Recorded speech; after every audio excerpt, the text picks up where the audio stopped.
Is a man justified in committing a terrible crime if he believes it's for a greater good? What happens when a brilliant mind, tormented by poverty and pride, decides to test that very theory and steps over the line between right and wrong? Welcome back to our quiet corner of the internet. If you are joining us for the first time, we are glad you found us. Here we delve into the long, complex, and deeply immersive stories from literature and history, perfect for distracting a restless mind and helping you drift into a peaceful sleep. Tonight we are embarking on one of the most intense psychological journeys ever written, Fyodor Dostoevsky's Crime and Punishment. We will be reading the complete, unabridged novel, which follows a man's descent into the abyss of his own conscience. Our story centers on Rodion Raskolnikov, a handsome, intelligent, but impoverished former student living in a tiny garret in St. Petersburg. He is consumed by a dangerous idea that certain extraordinary individuals have an inherent right to transgress moral and legal boundaries to achieve their destiny. Believing himself to be one of these men, he conceives a plan to murder a miserly old pawnbroker. The challenge is not the crime itself, but the immense, unforeseen psychological and spiritual torment that follows as Raskolnikov's brilliant intellect battles the overwhelming force of his own guilt and humanity. So now find your most comfortable position. Let the world outside fade away. There is no need to follow every intricate detail of the plot. Simply let the rhythm of the words be a steady, calming presence. Allow my voice to be your anchor as you drift into the complex and feverish world of Raskolnikov's St. Petersburg. We now present Crime and Punishment by Fyodor Dostoevsky. A few words about Dostoevsky himself may help the English reader to understand his work. Dostoevsky was the son of a doctor. His parents were very hard-working and deeply religious people, but so poor that they lived with their 5 children in only 2 rooms. The father and mother spent their evenings in reading aloud to their children, generally from books of a serious character. Though always sickly and delicate, Dostoevsky came out third in the final examination of the Petersburg School of Engineering. There he had already begun his first work, Poor Folk. This story was published by the poet Nekrasov in his review and was received with acclamations. The shy, unknown youth found himself instantly something of a celebrity. A brilliant and successful career seemed to open before him, but those hopes were soon dashed. In 1849 he was arrested. Though neither by temperament nor conviction a revolutionist, Dostoevsky was one of a little group of young men who met together to read Fourier and Proudhon. He was accused of taking part in conversations against the censorship, of reading a letter from Bielinsky to Gogol, and of knowing of the intention to set up a printing press. Under Nicholas Thurn and Just Man, as Maurice Baring calls him, this was enough, and he was condemned to death. After 8 months' imprisonment, he was with 21 others taken out to the Semyonovsky Square to be writing to his brother Mikhail, Dostoevsky says, "They snapped words over our heads, and they made us put on the white shirts worn by persons condemned to death. Thereupon we were bound in threes to stakes, to suffer execution. Being the third in the row, I concluded I had only a few minutes of life before me. I thought of you and your dear ones, and I contrived to kiss Pleshchayev and Durov, who were next to me, and to bid them farewell. Suddenly the troops beat a tattoo. We were unbound, brought back upon the scaffold, and informed that His Majesty had spared us our lives. The sentence was commuted to hard labor. One of the prisoners, Grigoriev, went mad as soon as he was untied and never regained his sanity. The intense suffering of this experience left a lasting stamp on Dostoevsky's mind. though his religious temper led him in the end to accept every suffering with resignation and to regard it as a blessing in his own case. He constantly recurs to the subject in his writings. He describes the awful agony of the condemned man and insists on the cruelty of inflicting such torture. Then followed 4 years of penal servitude, spent in the company of common criminals in Siberia, where he began the dead house, and some years of service in a disciplinary battalion. He had shown signs of some obscure nervous disease before his arrest, and this now developed into violent attacks of epilepsy, from which he suffered for the rest of his life. The fits occurred 3 or 4 times a year, and were more frequent in periods of great strain. In 1859, he was allowed to return to Russia. He started a journal, Fremia, which was forbidden by the censorship through a misunderstanding.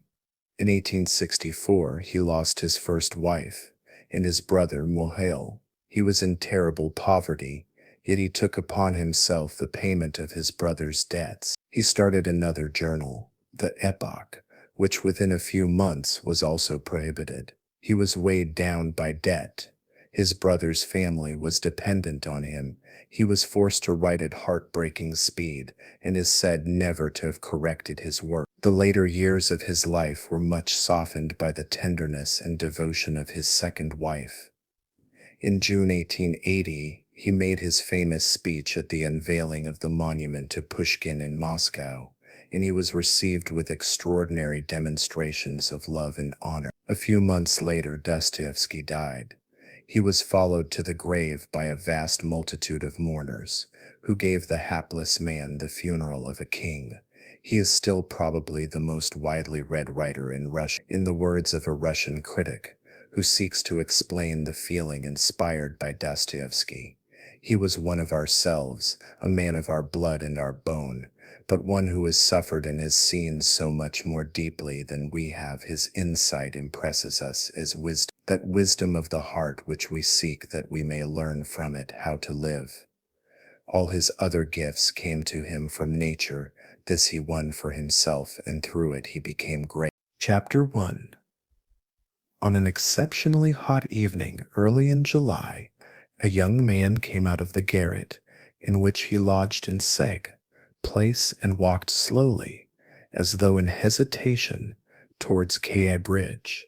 He had successfully avoided meeting his landlady on the staircase.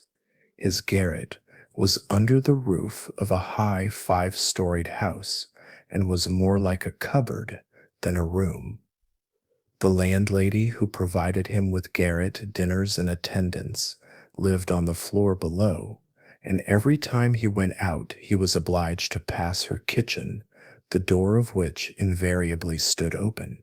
And each time he passed, the young man had a sick, frightened feeling which made him scowl and feel ashamed.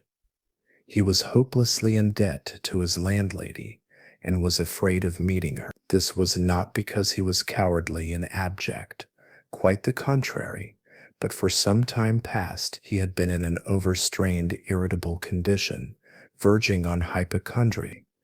He had become so completely absorbed in himself and isolated from his fellows that he dreaded meeting not only his landlady, but anyone at all. He was crushed by poverty, but the anxieties of his position had of late ceased to weigh upon him. He had given up attending to matters of practical importance. He had lost all desire to do so.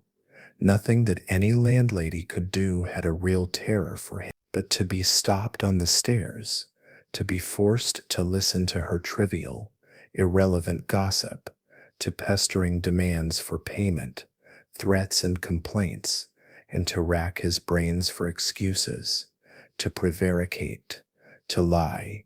No, rather than that, he would creep down the stairs like a cat and slip out unseen. This evening, however, on coming out into the street, he became acutely aware of his fears. I want to attempt a thing like that, and am frightened by these trifles, he thought, with an odd smile. Yes, all is in a man's hands, and he lets it all slip from cowardice. That's an axiom. It would be interesting to know what it is men are most afraid of. Taking a new step, uttering a new word is what they fear most. But I am talking too much. It's because I chatter that I do nothing. Or perhaps it is that I chatter because I do nothing. I've learned to chatter this last month, lying for days together in my den, thinking of Jack the Giant Killer. Why am I going there now? Am I capable of that? Is that serious? It is not serious at all. It's simply a fantasy to amuse myself, a plaything. Yes, maybe it is a plaything. The heat in the street was terrible, and the airlessness, the bustle and the plaster, scaffolding, bricks and dust all about him, and that special Petersburg stench, so familiar to all who are unable to get out of town in summer, all worked painfully upon the young man's already overwrought nerves. The insufferable stench from the pot houses, which are particularly numerous in that part of the town, and the drunken men whom he met continually, although it was a working day, completed the revolting misery of the picture. An expression of the profoundest disgust gleamed for a moment in the young man's refined face. He was, by the way, exceptionally handsome, above the average in height, slim, well-built, with beautiful dark eyes and dark brown hair. Soon he sank into deep thought, or more accurately speaking, into a complete blankness of mind. He walked along not observing what was about him, and not caring to observe it. From time to time he would mutter something, from the habit of talking to himself, to which he had just confessed. At these moments he would become conscious that his ideas were sometimes in a tangle, and that he was very weak. For 2 days he had scarcely tasted food. He was so badly dressed that even a man accustomed to shabbiness would have been ashamed to be seen in the street in such rags. In that quarter of the town, however, scarcely any shortcoming in dress would have created surprise, owing to the proximity of the Haymarket, the number of establishments of bad character, the preponderance of the trading and working-class population crowded in these streets and alleys in the heart of Petersburg. Types so various were to be seen in the streets, that no figure, however queer, would have caused surprise. But there was such accumulated bitterness and contempt in the young man's heart, that in spite of all the fastidiousness of youth, he minded his rags least of all in the street. It was a different matter when he met with acquaintances or with former fellow students, whom indeed he disliked meeting at any time. And yet when a drunken man who, for some unknown reason, was being taken somewhere in a huge wagon dragged by a heavy dray horse, suddenly shouted at him as he drove past, "Hey there, German hatter," bawling at the top of his voice, and pointing at him, the young man stopped suddenly and clutched tremulously at his hat. It was a tall round hat from Zimmermann's, but completely worn out, rusty with age, all torn and bespattered, brimless and bent on one side in a most unseemly fashion. Not shame, however, but quite another feeling akin to terror had overtaken him. "I knew it," he muttered in confusion. "I thought so. That's the worst of all. Why, a stupid thing like this, the most trivial detail, might spoil the whole plan. Yes, my hat is too noticeable. It looks absurd, and that makes it noticeable. With my rags, I ought to wear a cap, any sort of old pancake, but not this grotesque thing. Nobody wears such a hat. It would be noticed a mile off. It would be remembered. What matters is that people would remember it, and that would give them a clue. For this business, one should be as little conspicuous as possible. Trifles are what matter. Why, it's just such trifles that always ruin everything." He had not far to go. He knew indeed how many steps it was from the gate of his lodging house. Exactly 700. He had counted them once when he had been lost in dreams. At the time, he had put no faith in those dreams and was only tantalizing himself by their hideous but daring recklessness. Now, a month later, he had begun to look upon them differently, and in spite of the monologues in which he jeered at his own impotence and indecision, he had involuntarily come to regard this hideous dream as an exploit to be attempted. Although he still did not realize this himself, he was positively going now for a rehearsal of his project, and at every step his excitement grew more and more violent. With a sinking heart and a nervous tremor, he went up to a huge house which on one side looked onto the canal and on the other into the street. This house was let out in tiny tenements and was inhabited by working people of all kinds: tailors, locksmiths, cooks, Germans of sorts, girls picking up a living as best they could, petty clerks, etc. There was a continual coming and going through the two gates, and in the two courtyards of the house. 3 or 4 doorkeepers were employed on the building. The young man was very glad to meet none of them, and at once slipped unnoticed through the door on the right and up the staircase. It was a back staircase, dark and narrow, but he was familiar with it already and knew his way, and he liked all these surroundings. In such darkness, even the most inquisitive eyes were not to be dreaded. If I am so scared now, what would it be if it somehow came to pass that I were really going to do it? He could not help asking himself as he reached the 4th story. There his progress was barred by some porters who were engaged in moving furniture out of a flat. He knew that the flat had been occupied by a German clerk in the civil service and his family. This German was moving out then, and so the 4th floor on this staircase would be untenanted, except by the old woman. That's a good thing anyway, he thought to himself as he rang the bell of the old woman's flat. The bell gave a faint tinkle, as though it were made of tin and not of copper. The little flats in such houses always have bells that ring like that. He had forgotten the note of that bell, and now its peculiar tinkle seemed to remind him of something and to bring it clearly before him. He started. His nerves were terribly overstrained by now. In a little while, the door was opened a tiny crack. The old woman eyed her visitor with evident distrust through the crack, and nothing could be seen but her little eyes glittering in the darkness. But seeing a number of people on the landing, she grew bolder and opened the door wide. The young man stepped into the dark entry, which was partitioned off from the tiny kitchen. The old woman stood facing him in silence and looking inquiringly at him. She was a diminutive, withered-up old woman of 60, with sharp, malignant eyes and a sharp little nose. Her colorless, somewhat grizzled hair was thickly smeared with oil, and she wore no kerchief over it.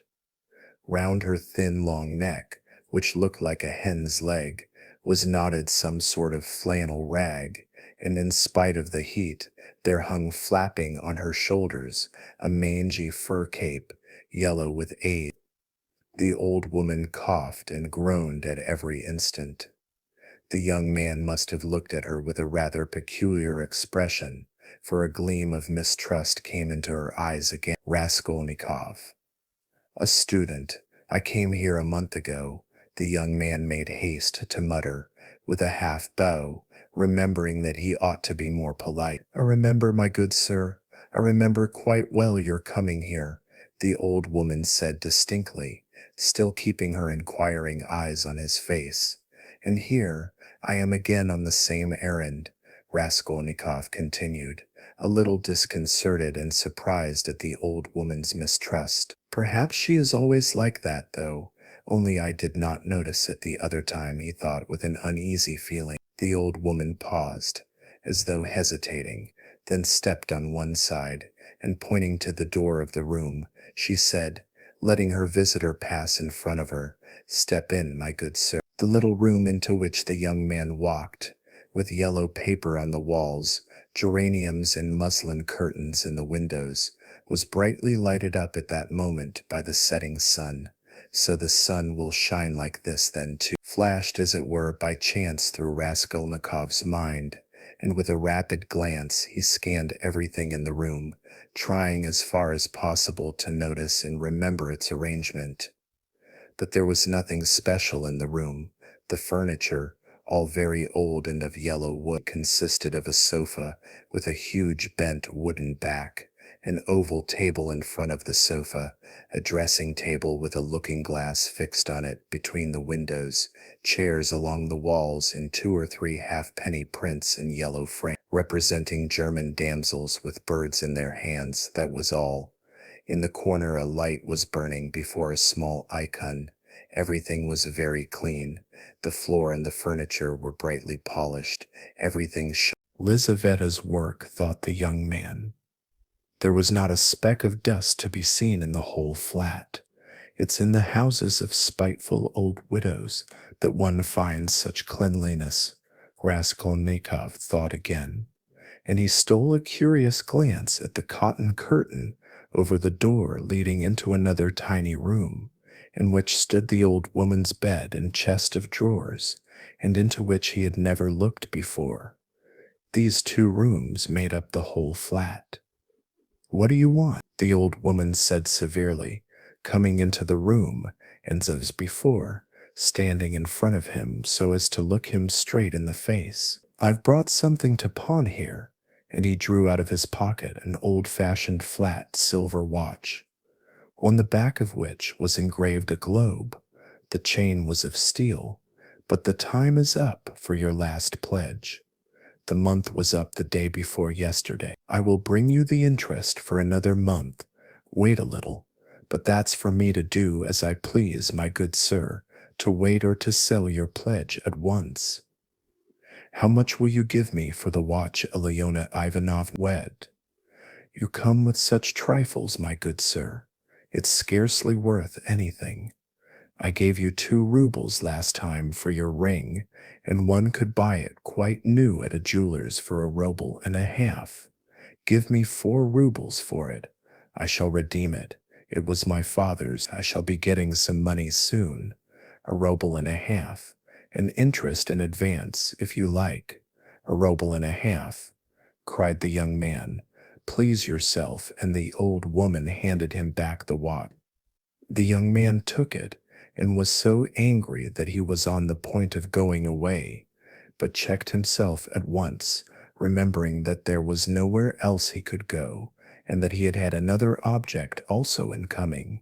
Hand it over, he said roughly. The old woman fumbled in her pocket for her keys, and disappeared behind the curtain into the other room.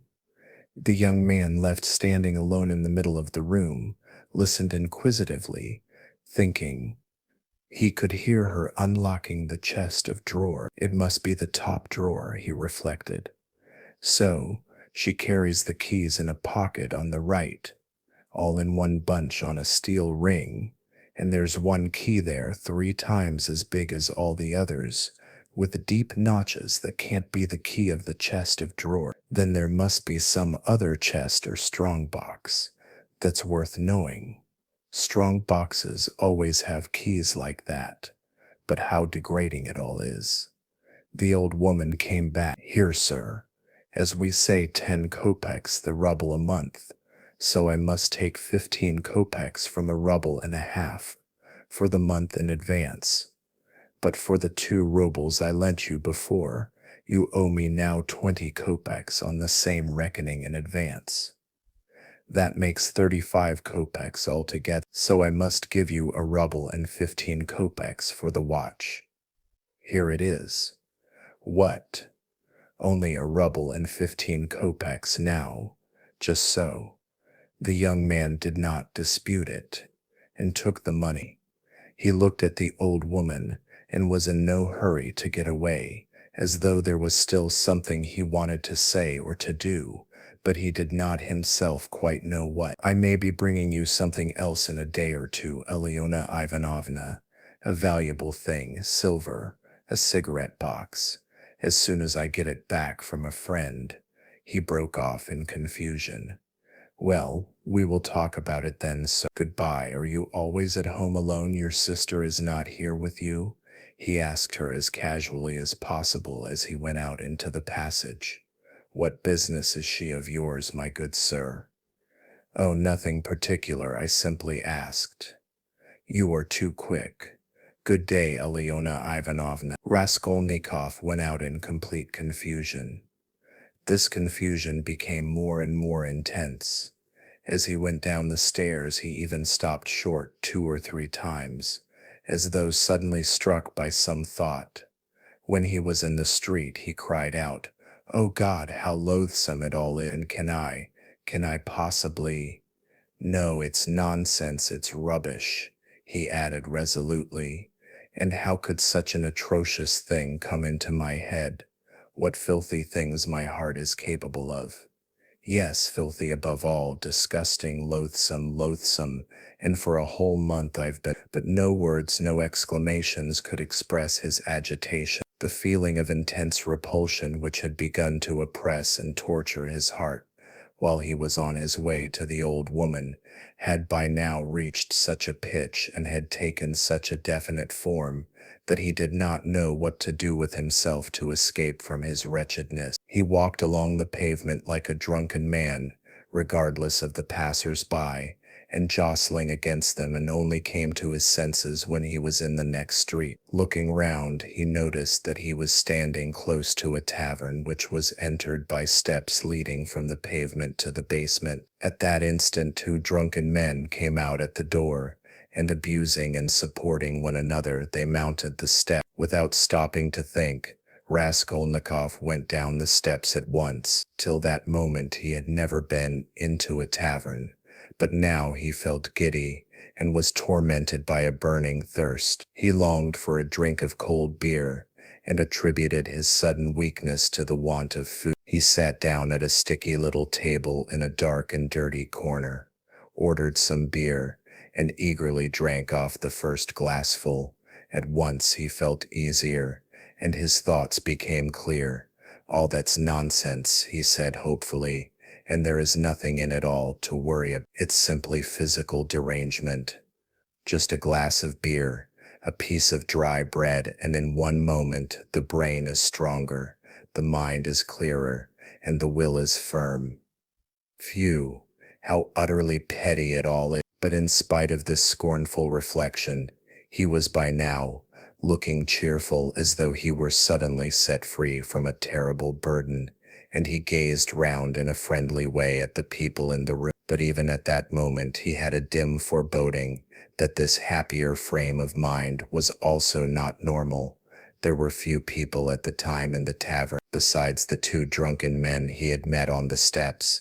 A group consisting of about 5 men and a girl with a concertina had gone out at the same time. Their departure left the room quiet and rather empty. The persons still in the tavern were a man who appeared to be an artisan, drunk, but not extremely so, sitting before a pot of beer, and his companion, a huge stout man with a gray beard, in a short full-skirted coat. He was very drunk, and had dropped asleep on the bench.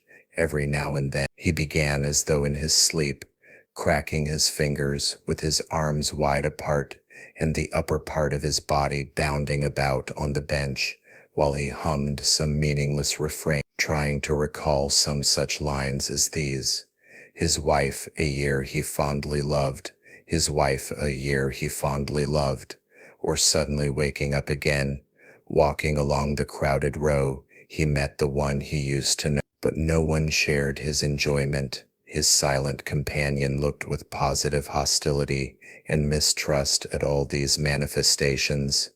There was another man in the room who looked somewhat like a retired government clerk. He was sitting apart, now and then sipping from his pot and looking round at the company. He, too, appeared to be in some agitation. Chapter 2.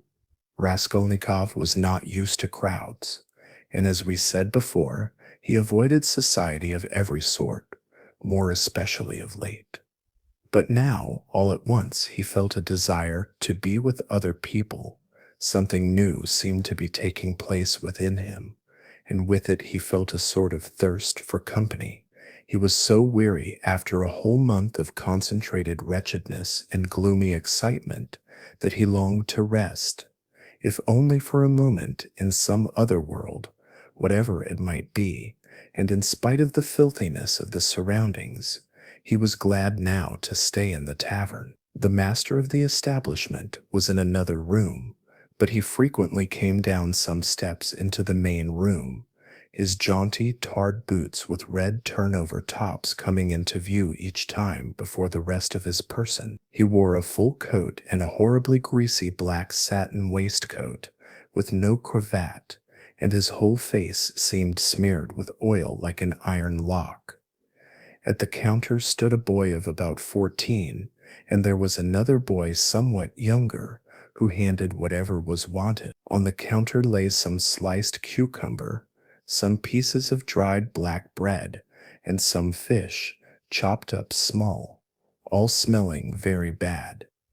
It was insufferably close, and so heavy with the fumes of spirits, that 5 minutes in such an atmosphere might well make a man drunk. There are chance meetings with strangers that interest us from the first moment, before a word is spoken.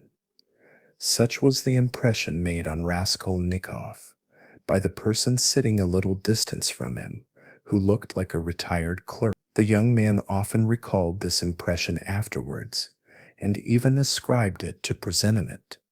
He looked repeatedly at the clerk, partly no doubt because the latter was staring persistently at him, obviously anxious to enter into conversation. At the other persons in the room, including the tavern keeper, the clerk looked as though he were used to their company, and weary of it, showing a shade of condescending contempt for them as persons of station and culture inferior to his own, with whom it would be useless for him to converse. He was a man over 50, bald and grizzled, of medium height, and stoutly built. His face, bloated from continual drinking, was of a yellow, even greenish tinge, with swollen eyelids, out of which keen reddish eyes gleamed like little chinks. But there was something very strange in him. There was a light in his eyes, as though of intense feeling. Perhaps there were even thought, intelligence, but at the same time there was a gleam of something like madness. He was wearing an old and hopelessly ragged black dress coat, with all its buttons missing except one, and that one he had buttoned, evidently clinging to this last trace of respectability, a crumpled shirt front, covered with spots and stains, protruded from his canvas waistcoat. Like a clerk, he wore no beard nor mustache, but had been so long unshaven that his chin looked like a stiff grayish brush. And there was something respectable and like an official about his manner too. But he was restless. He ruffled up his hair and from time to time let his head drop into his hands dejectedly, resting his ragged elbows on the stained and sticky table. At last he looked straight at Raskolnikov and said loudly and resolutely, "May I venture, honored sir, to engage you in polite conversation?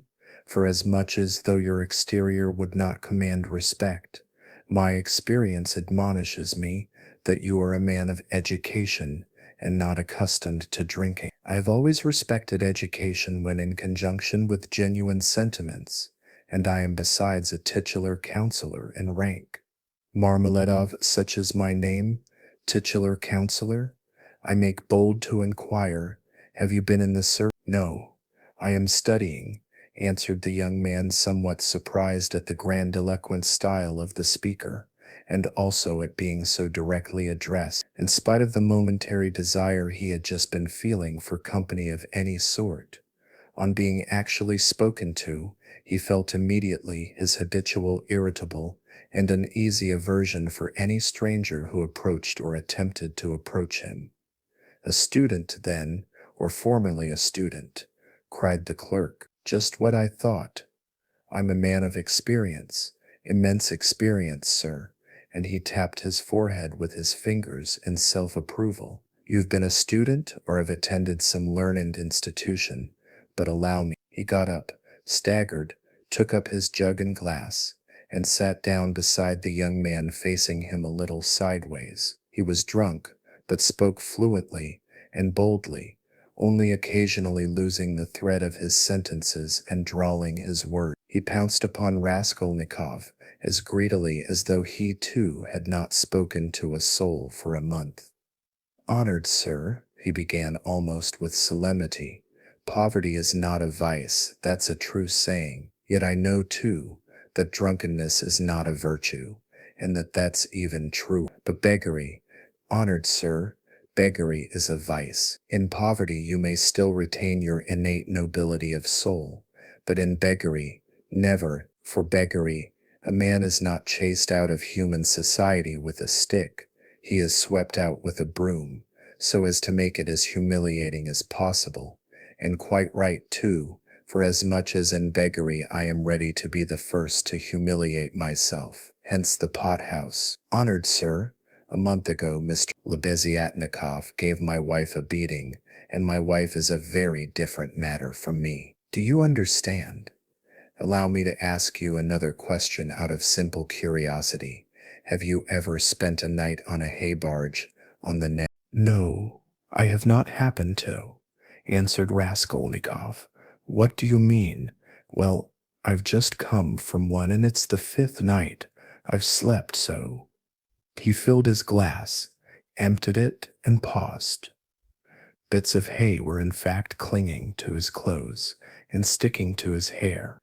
It seemed quite probable that he had not undressed or washed for the last 5 days. His hands, particularly, were filthy. They were fat and red, with black nails. His conversation seemed to excite a general though languid interest. The boys at the counter fell to sniggering. The innkeeper came down from the upper room, apparently on purpose to listen to the funny fellow, and sat down at a little distance, yawning lazily, but with dignity. Evidently Marmeladov was a familiar figure here, and he had most likely acquired his weakness for high-flown speeches from the habit of frequently entering into conversation with strangers of all sorts in the tavern. This habit develops into a necessity in some drunkards, and especially in those who were looked after sharply and kept in order at home.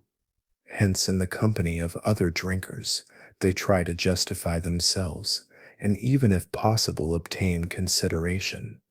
Funny fellow, pronounced the innkeeper. And why don't you work? Why aren't you at your duty? If you were in the service, why am I not at my duty?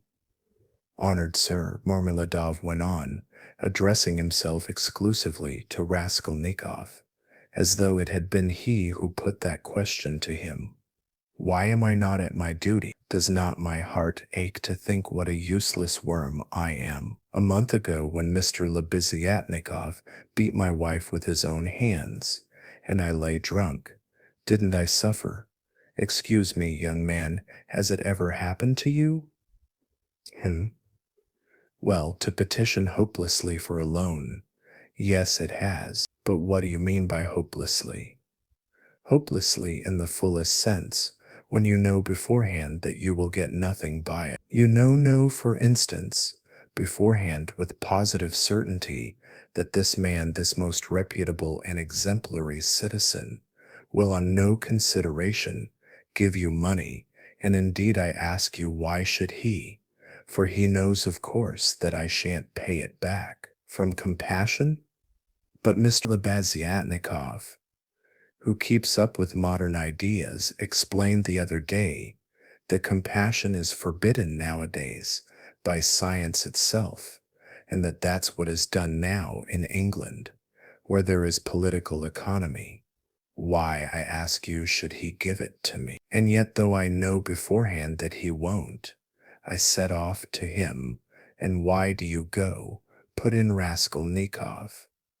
Well, when one has no one, nowhere else one can go, for every man must have somewhere to go. Since there are times when one absolutely must go somewhere. When my own daughter first went out with a yellow ticket, then I had to go, for my daughter has a yellow passport. he added in parenthesis, looking with a certain uneasiness at the young man. No matter, sir, no matter. He went on hurriedly and with apparent composure when both the boys at the counter guffawed and even the innkeeper smiled. No matter, I am not confounded by the wagging of their heads, for everyone knows everything about it already, and all that is secret is made open, and I accept it all, not with contempt, but with humility. So be it, so be it. Behold the man. Excuse me, young man, can you, no, to put it more strongly and more distinctly, not can you but dare you, looking upon me, assert that I am not a pig? The young man did not answer a word. Well, the orator began again stolidly and with even increased dignity, after waiting for the laughter in the room to subside. Well, so be it. I am a pig, but she is a lady. I have the semblance of a beast, but Katerina Ivanovna, my spouse, is a person of education and an officer's daughter. Granted, I am a scoundrel, but she is a woman of a noble heart, full of sentiments, refined by education, and yet, oh, if only she felt for me. Honored sir, you know every man ought to have at least one place where people feel for him. But Katerina Ivanovna, though she is magnanimous, she is and yet, although I realize that when she pulls my hair, she only does it out of pity, for I repeat, without being ashamed, she pulls my hair.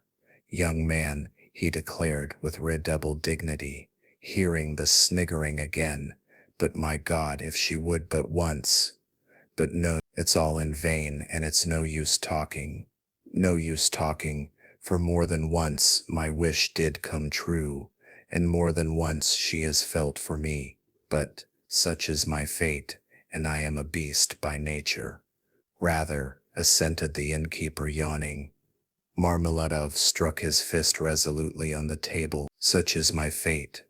Do you know, sir, do you know I have sold her very stockings, for drink, not her shoes, that would be more or less in the order of things, but her stockings I have sold for drink. Her mohair shawl I sold for drink, a present to her long ago, her own property, not mine, and we live in a cold room, and she caught cold this winter, and has begun coughing and spitting blood too. We have 3 little children, and Katerina Ivanovna is at work from morning till night.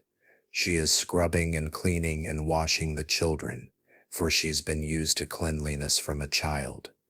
But her chest is weak, and she has a tendency to consumption, and I feel it. Do you suppose I don't feel it? And the more I drink, the more I feel it. That's why I drink too. I try to find sympathy and feeling in drink. I drink so that I may suffer twice as much. And as though in despair, he laid his head down on the table. Young man, he went on, raising his head again, in your face, I seem to read some trouble of mind. When you came in, I read it, and that was why I addressed you at once. For in unfolding to you the story of my life, I do not wish to make myself a laughingstock before these idle listeners, who indeed know all about it already.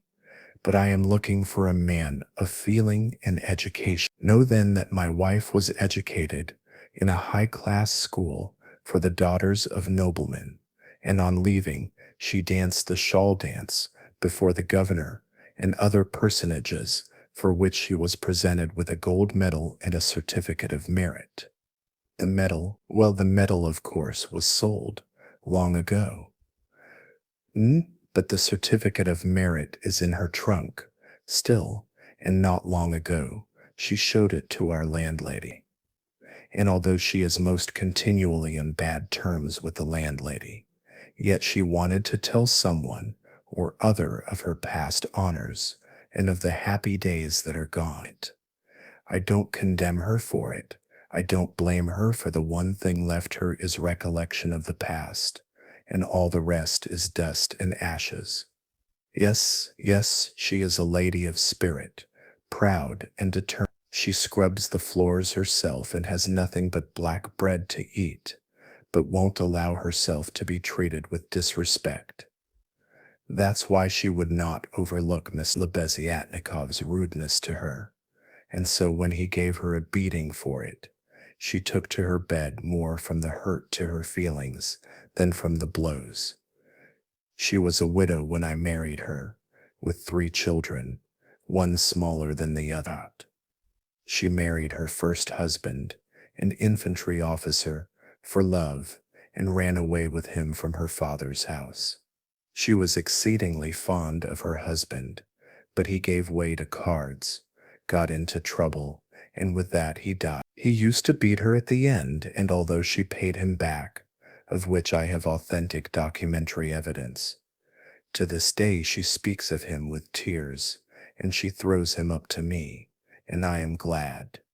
I am glad that though only in imagination, she should think of herself as having once been happy, and she was left at his death, with 3 children in a wild and remote district, where I happened to be at the time, and she was left in such hopeless poverty that although I have seen many ups and downs of all sort, I don't feel equal to describing it even. Her relations had all thrown her off, and she was proud too, excessively proud.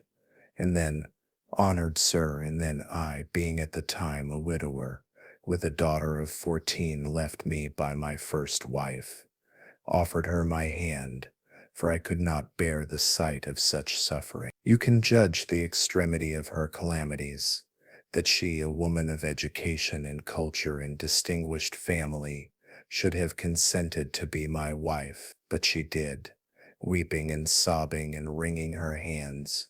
She married me, for she had nowhere to turn. Do you understand, sir? Do you understand what it means when you have absolutely nowhere to turn? No, that you don't understand yet. And for a whole year, I performed my duties conscientiously and faithfully, and did not touch this. He tapped the jug with his finger. For I have feelings. But even so, I could not please her. And then I lost my place too, and that through no fault of mine, but through changes in the office. And then I did touch it. It will be a year and a half ago soon, since we found ourselves at last, after many wanderings and numerous calamities in this magnificent capital, adorned with innumerable monuments. Here I obtained a situation. I obtained it and I lost it again. Do you understand? This time it was through my own fault. I lost it, for my weakness had come out. We have now part of a room at Amalia Fyodorovna Lepiviksel's, and what we live upon and what we pay our rent with, I could not say. There are a lot of people living there besides ourselves. Dirt and disorder, a perfect bedlam. Yes. And meanwhile my daughter, by my first wife, is grown up, and what my daughter has had to put up with from her stepmother while she was growing up, I won't speak of. For though Katerina Ivanovna is full of generous feelings, she is a spirited lady, irritable and short-tempered.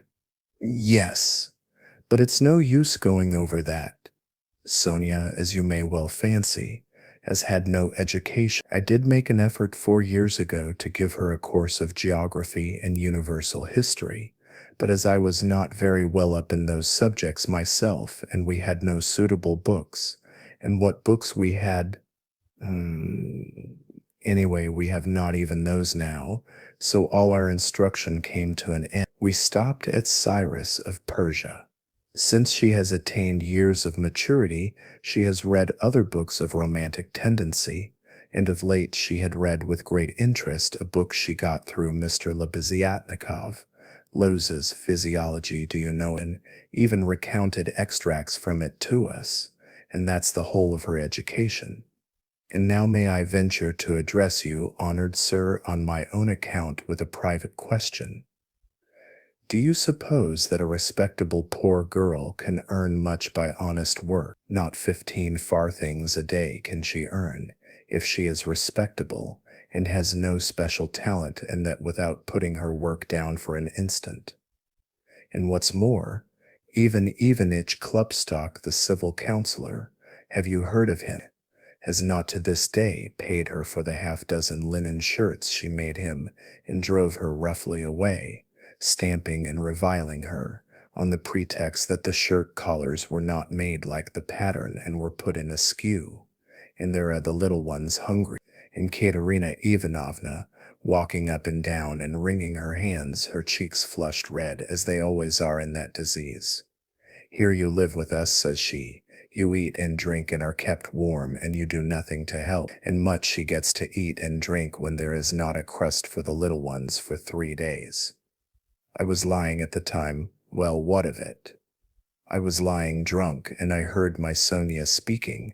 She is a gentle creature with a soft little voice, fair hair, and such a pale, thin little face. She said, Katerina Ivanovna, am I really to do a thing like that?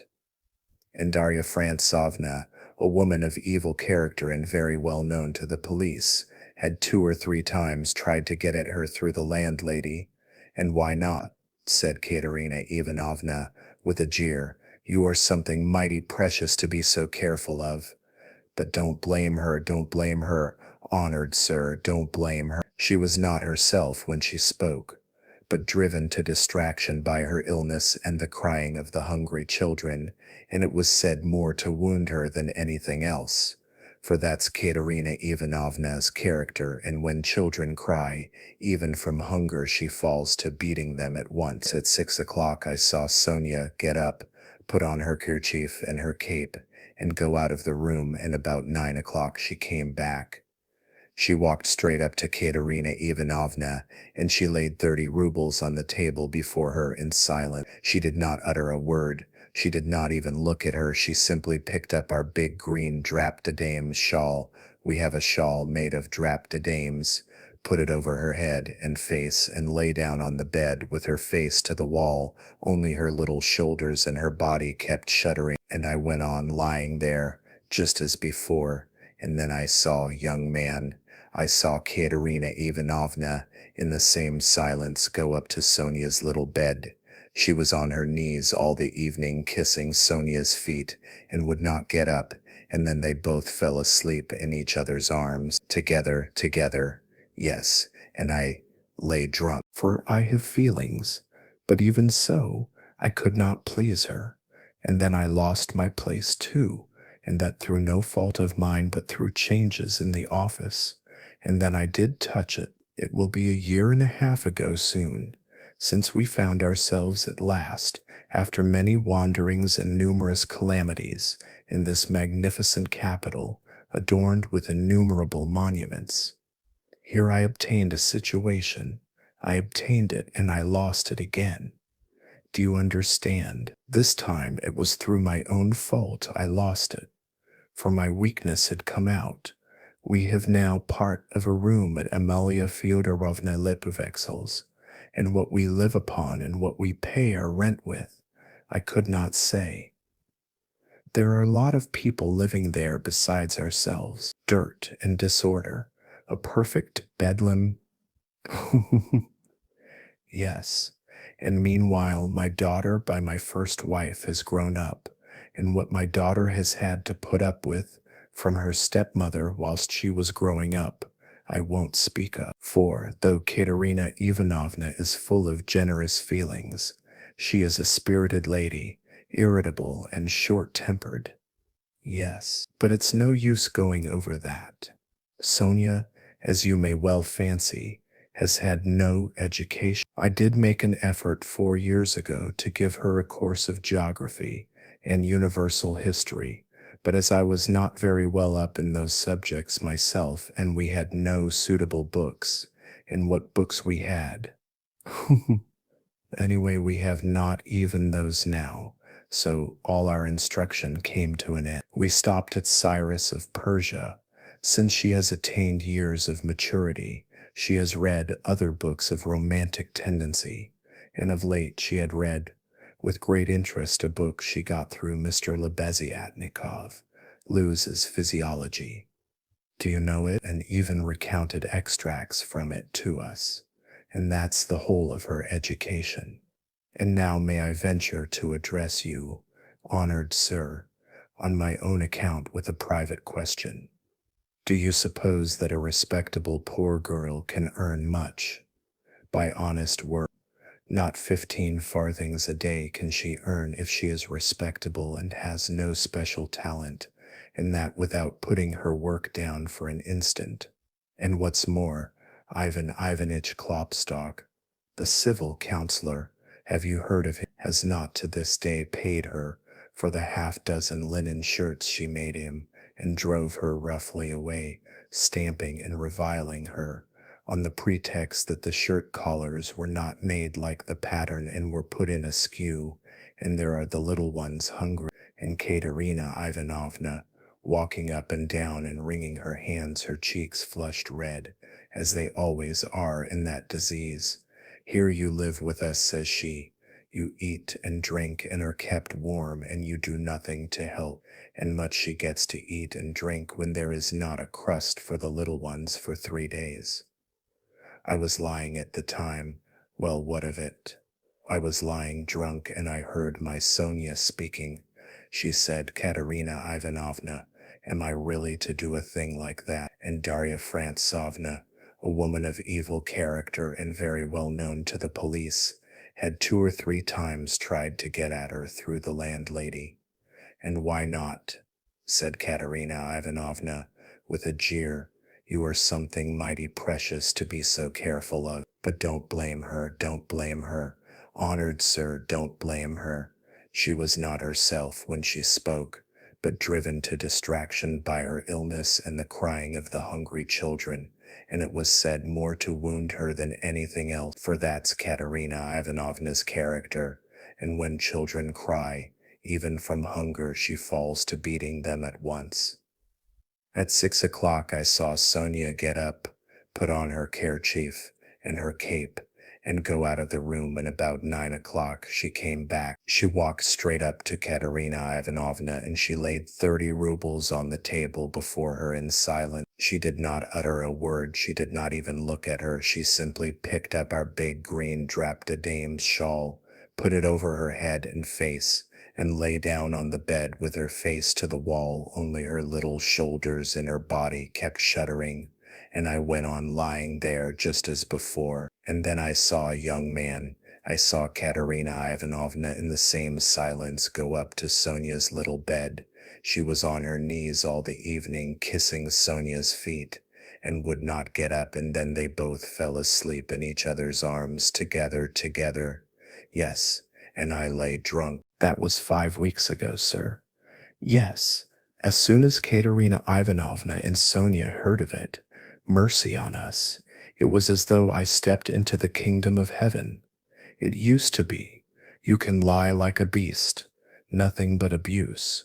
Now they were walking on tiptoe, hushing the children. Semyon Tsarevich is tired with his work at the office. He is resting. Shh. They made me coffee before I went to work and boiled cream for me. They began to get real cream for me. Do you hear? And how they managed to get together the money for a decent outfit? 11 rubles, 50 kopecks, I can't guess. Boots, cotton shirt fronts, most magnificent. A uniform they got up all in splendid style for 11 rubles and a half. The first morning I came back from the office, I found Katerina Ivanovna had cooked 2 courses for dinner, soup and salt meat with horseradish, which we had never dreamed of till then. She had not any dresses, none at all. She got herself up as though she were going on a visit, and not that she'd anything to do it with. She smartened herself up with nothing at all. She'd done her hair nicely, put on a clean collar of some sort, cuffs, and there she was. Quite a different person. She was younger and better looking. Sonia, my little darling, had only helped with money for the time. She said, it won't do for me to come and see you too often. After dark, maybe, when no one can see. Do you hear? Do you hear? I lay down for a nap after dinner, and what do you think? Though Katerina Ivanovna had quarreled to the last degree with our landlady Amalia Fyodorovna only a week before, she could not resist then asking her in to coffee.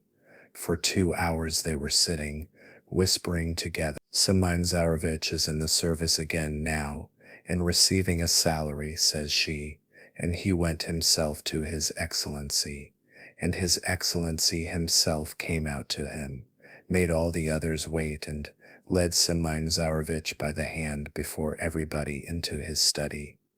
Do you hear? Do you? To be sure, says he. Semyon Tsarevich, remembering your past services, says he, and in spite of your propensity to that foolish weakness, since you promise now, and since, moreover, we've got on badly without you, and so, says he, I rely now on your word as a gentleman, and all that, let me tell you, she has simply made up for herself, and not simply out of wantonness, for the sake of bragging. No, she believes it all herself. She amuses herself with her own fancies. Upon my word she does, and I don't blame her for it. No, I don't blame her. 6 days ago, when I brought her my first earnings in full 23 rubles, 40 kopecks altogether, she called me her poppet. Poppet, said she, my little poppet. And when we were by ourselves, you would not think me a beauty. You would not think much of me as a husband, would you? Well, she pinched my cheek, my little poppet, said she. Marmeladov broke off, tried to smile, but suddenly his chin began to twitch. He controlled himself, however. The tavern, the degraded appearance of the man, the 5 nights in the hay barge, and the pot of spirits, and yet this poignant love for his wife and children bewildered his listener. Raskolnikov listened intently, but with a sick sensation. He felt vexed that he had come here. Honored sir, cried Marmeladov, recovering himself. Oh, sir, perhaps all this seems a laughing matter to you, as it does to others, and perhaps I am only worrying you with the stupidity of all the trivial details of my home life, but it is not a laughing matter to me, for I can feel it all. And the whole of that heavenly day of my life, and the whole of that evening I passed in fleeting dreams of how I would arrange it all, and how I would dress all the children, and how I should give her rest, and how I should rescue my own daughter from dishonor and restore her to the bosom of her family, and a great deal more, quite excusable, sir. Well, then, sir, Marmeladov suddenly gave a sort of start, raised his head, and gazed intently at his listener. On the very next day after all those dreams, that is to say, exactly 5 days ago, in the evening, by a cunning trick, like a thief in the night, I stole from Katerina Ivanovna the key of her box, took out what was left of my earnings. How much it was I have forgotten, and now look at me, all of you. It's the 5th day since I left home, and they are looking for me there, and it's the end of my employment, and my uniform is lying in a tavern on the Egyptian bridge. I exchanged it for the garments I have on, and it's the end of everything. Marmeladov struck his forehead with his fist, clenched his teeth, closed his eyes, and leaned heavily with his elbow on the table. But a minute later his face suddenly changed, and with a certain assumed slyness and affectation of bravado, he glanced at Raskolnikov, laughed, and said, "This morning I went to see Sonia. I went to ask her for a pick-me-up." He. You don't say she gave it to you," cried one of the newcomers. He shouted the words and went off into a guffaw. "This very quart was bought with her money," Marmeladov declared, addressing himself exclusively to Raskolnikov. 30 kopecks she gave me with her own hands, her last, all she had, as I said. She said nothing, she only looked at me without a word. not on earth but up yonder. They grieve over men, they weep, but they don't blame them, they don't blame them. But it hurts more when they don't blame. 30 kopecks, yes, and maybe she needs them now. What do you think, my dear sir? For now she's got to keep up her appearance. It costs money, that smartness, that special smartness, you know. Do you understand? And there's pomatum too, you see. She must have things, petticoats, starched ones, shoes too, real jaunty ones to show off her foot when she has to step over a puddle. Do you understand, sir? Do you understand what all that smartness means? And here I, her own father, here I took 30 kopecks of that money for a drink, and I am drinking it, and I have already drunk it. Come, who will have pity on a man like me, eh? Are you sorry for me, sir, or not? Tell me, sir, are you sorry or not? He would have filled his glass, but there was no drink left. The pot was empty. What are you to be pitied for? Shouted the tavern keeper, who was again near them.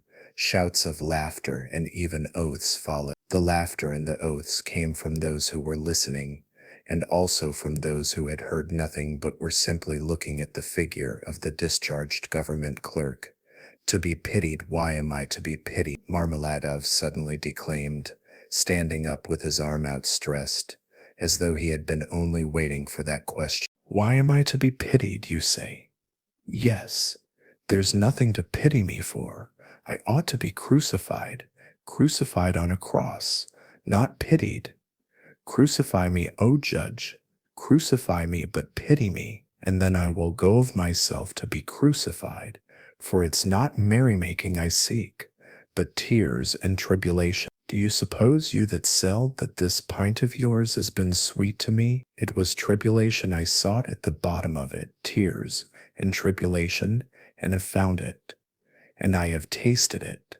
But he will pity us, who has had pity on all men, who has understood all men and all things. He is the one.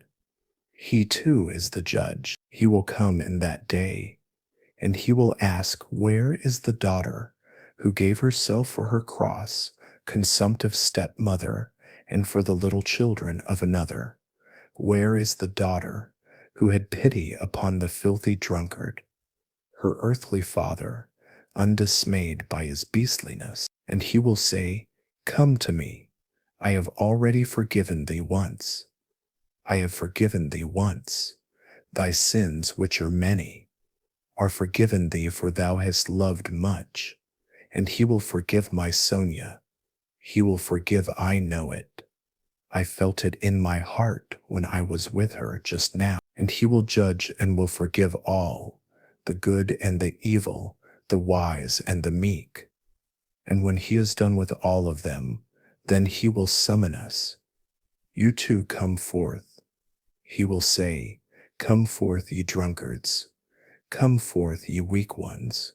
Come forth, ye children of shame. And we shall all come forth without shame, and shall stand before him. And he will say unto us, ye are swine, made in the image of the beast, and with his mark. But come ye also. And the wise ones and those of understanding will say, O Lord, why dost thou receive these men? He will say, this is why I receive them, O ye wise. This is why I receive them, O you of understanding, that not one of them believed himself to be worthy of this. And he will hold out his hands to us, and we shall fall down before him, and we shall weep, and we shall understand all things. Then we shall understand all, and all will understand. Katerina Ivanovna, even she will understand. Lord, thy kingdom. And he sank down on the bench, exhausted and helpless, looking at no one, apparently oblivious of his surroundings, and plunged in deep thought. His words had created a certain impression. There was a moment of silence, but soon laughter and oaths were heard again. That's his notion, talked himself silly. A fine clerk he is, and so on, and so on. Let us go, sir, said Marmeladov, all at once, raising his head and addressing Raskolnikov. Come along with me. Kozel's house, looking into the yard. I'm gonna Katerina Ivanovna. Time I did. Raskolnikov had for some time been wanting to go, and he had meant to help him. Marmeladov was much unsteadier on his legs than in his speech, and leaned heavily on the young man. They had 200 or 300 paces to go. The drunken man was more and more overcome by dismay and confusion as they drew nearer the house. It's not Katerina Ivanovna I am afraid of now, he muttered in agitation, and that she will begin pulling my hair. What does my hair matter? Bother my hair. That's what I say. Indeed, it will be better if she does begin pulling it. That's not what I am afraid of. It's her eyes I am afraid of. Yes, her eyes. The red on her cheeks, too, frightens me. And her breathing, too. Have you noticed how people in that disease breathe when they are excited? I am frightened of the children's crying, too. For if Sonia has not taken them, I don't know what's happened. I don't know, but blows I am not afraid of. No, sir, that such blows are not a pain to me, but even an enjoyment. In fact, I can't get on without it. It's better so. Let her strike me. It relieves her heart. It's better so. There is the house of Kozel, the cabinet maker, a German well-to-do. Lead the way. They went in from the yard and up to the 4th story. The staircase got darker and darker as they went up. It was nearly 11 o'clock, and although in summer in Petersburg there is no real night, yet it was quite dark at the top of the stairs. A grimy little door at the very top of the stairs stood a very poor-looking room about 10 paces long, was lighted up by a candle end. The whole of it was visible from the entrance. It was all in disorder, littered up with rags of all sorts, especially children's garments. Across the furthest corner was stretched a ragged sheet. Behind it probably was the bed. There was nothing in the room except 2 chairs and a sofa covered with American leather, full of holes, before which stood an old deal kitchen table, unpainted and uncovered. At the edge of the table stood a smoldering tallow candle in an iron candlestick. It appeared that the family had a room to themselves. Not part of a room, but their room was practically a passage, the door leading to the other rooms, or rather cupboards, into which Amalia Lepavexel's flat was divided, stood half open, and there was shouting, uproar, and laughter within. People seemed to be playing cards and drinking tea there. Words of the most unceremonious kind flew out from time to time. Raskolnikov recognized Katerina Ivanovna at once. She was a rather tall, slim, and graceful woman, terribly emaciated, with magnificent dark brown hair, and with a hectic flush in her cheeks. She was pacing up and down in her little room, pressing her hands against her chest. Her lips were parched, and her breathing came in nervous, broken gasps. Her eyes glittered as in fever, and looked about with a harsh, immovable stare, and that consumptive and excited face, with the last flickering light of the candle end playing upon it, made a sickening impression. She seemed to Raskolnikov about 30 years old, and was certainly a strange wife for Marmeladov. She had not heard them, and did not notice them coming in. She seemed to be lost in thought, hearing and seeing nothing. The room was close, but she had not opened the window. A stench rose from the staircase, but the door onto the stairs was not closed. From the inner rooms clouds of tobacco smoke floated in. She kept coughing, but did not close the door. The youngest child, a girl of 6, was asleep, sitting curled up on the floor, with her head on the sofa. A boy, a year older, stood crying and shaking in the corner. Probably he had just had a beat. Beside him stood a girl of 9 years old, tall and thin, wearing a thin and ragged chemise with an ancient cashmere pelisse flung over her bare shoulders, long outgrown and barely reaching her knees. Her arm, as thin as a stick, was round her brother's neck. She was trying to comfort him, whispering something to him, and doing all she could to keep him from whimpering again. At the same time, her large dark eyes, which looked larger still from the thinness of her frightened face, were watching her mother with alarm. Marmeladov did not enter the door, but dropped on his knees in the very doorway, pushing Raskolnikov in front of him. The woman, seeing a stranger, stopped indifferently facing him, coming to herself for a moment, and apparently wondering what he had come for. But evidently she decided that he was going into the next room, as he had to pass through hers to get there. Taking no further notice of him, she walked towards the outer door to close it and uttered a sudden scream on seeing her husband on his knees in the doorway. "Ah!" she cried out in a frenzy. "He has come back. The criminal, the monster. And where is the money? What's in your pocket? Show me. And your clothes are all different. Where are your clothes? Where is the money? Speak." And she fell to searching him. Marmeladov submissively and obediently held up both arms to facilitate the search. Not a farthing was there. "Where is the money?" she cried. "Mercy on us, can he have drunk it all?" There were 12 silver rubles left in the chest, and in a fury she seized him by the hair and dragged him into the room. Marmeladov seconded her efforts by meekly crawling along on his knees. "And this is a consolation to me. This does not hurt me, but is a positive consolation, honored sir," he called out, shaken to and fro by his hair, and even once striking the ground with his forehead. The child asleep on the floor woke up and began to cry. The boy in the corner, losing all control, began trembling and screaming and rushed to his sister in violent terror, almost in a fit. The eldest girl was shaking like a leaf. "He's drunk it. He's drunk it all," the poor woman screamed in despair, "and his clothes are gone, and they are hungry. Hungry." And wringing her hands, she pointed to the children. "Oh, accursed life! And you, are you not ashamed?" She pounced all at once upon Raskolnikov from the tavern. "Have you been drinking with him? You have been drinking with him too. Go away." The young man was hastening away without uttering a word. The inner door was thrown wide open, and inquisitive faces were peering in at it.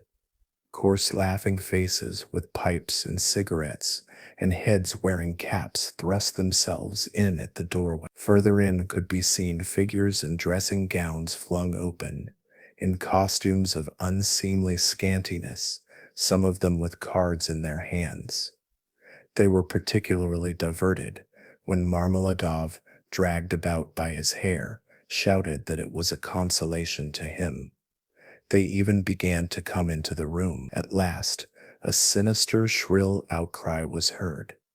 This came from Amelia Litvexel, herself pushing her way amongst them and trying to restore order after her own fashion, and for the 100th time to frighten the poor woman by ordering her with coarse abuse to clear out of the room next day. As he went out, Raskolnikov had time to put his hand into his pocket to snatch up the coppers he had received in exchange for his rubble in the tavern, and to lay them unnoticed on the window. Afterwards, on the stairs, he changed his mind and would have gone back. "What a stupid thing I've done," he thought to himself. "They have Sonia and I want it myself." But reflecting that it would be impossible to take it back now, and that in any case he would not have taken it, he dismissed it with a wave of his hand and went back to his lodging. "Sonia wants pomatum too," he said as he walked along the street, and he laughed malignantly. Such smartness costs money. And maybe Sonia herself will be bankrupt today, for there is always a risk. Hunting big game, digging for gold. Then they would all be without a crust tomorrow, except for my money. Hurrah for Sonia.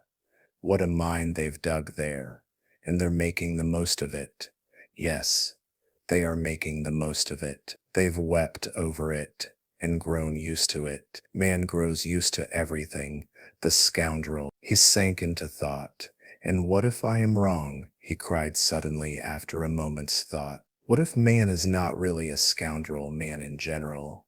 I mean the whole race of mankind. Then all the rest is prejudice, simply artificial terrors, and there are no barriers, and it's all as it should be. But that is the beginning of a new story. The story of the gradual renewal of a man, the story of his gradual regeneration, of his passing from one world into another, of his initiation into a new unknown life. That might be the subject of a new story, but our present story is ended. The climax of Raskolnikov's psychological torment is not the murder itself, but his final agonizing confession. After days of feverish delirium, cat and mouse games with the brilliant detective Porfiry, and the unbearable weight of his secret, he is driven by the pure-hearted Sonia to the Haymarket. There, in a moment of profound self-abasement, he kneels and kisses the filthy earth he has defiled. He then walks to the police station and, facing the explosive lieutenant, finally utters the words, "It was I killed the old pawnbroker woman and her sister Lizaveta with an axe and robbed them." Raskolnikov's confession is not the end, but the beginning of his true punishment, and ultimately his redemption. Sentenced to Siberia, he is followed by the ever-faithful Sonia. In the vast emptiness of the prison camp, stripped of his pride and his intellectual theories, he is at last broken down by illness and a horrifying dream of a world destroyed by intellectual plagues. Waking from this, he finally sees Sonia not as a tool for his own salvation, but as a person to be loved. Humbled, he falls at her feet, and in that moment his new life begins, a long, hard road of suffering that will eventually lead to regeneration. What do you think was Raskolnikov's biggest mistake?